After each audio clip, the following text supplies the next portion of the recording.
Today I'll be teaching you guys how you guys can post a job on Craigslist. It's pretty simple. You want to search for Craigslist on your browser and click on craigslist.org. That's the official website of Craigslist. Once you're over here, click on account to log in into your account. After you log in into your account, click on post. Once you click on post, you want to click on job offer because we want to offer a job. Once you do that, you want to choose under which sector your job falls under. So I will choose writing/editing, and my job is going to be editing. It's going to be available in New York. I will write it New York. You can write whichever address you want. And the postal code of the place I'm going to be living in is going to be this. The description is, it is a editing job.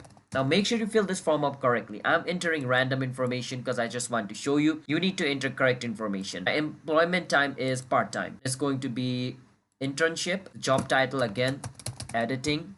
And I'm going to pay around $20 per hour. The company name is going to be Kevin Enterprise, and I want people to contact me through email, so I will choose my email. But if you want to enter your phone number, you can tick mark this and enter it as well. Click and continue. On the next step, it's going to ask you to add the image. If you have an image, you can click on add image. If you don't, just click on done with image. Over here, click on publish, and the job offer is going to be published just like this. That's how we guys can publish a job offer on Craigslist. So if you guys found our video helpful, then hit the subscribe to our channel. One step for future videos like this. I'll see you guys next time.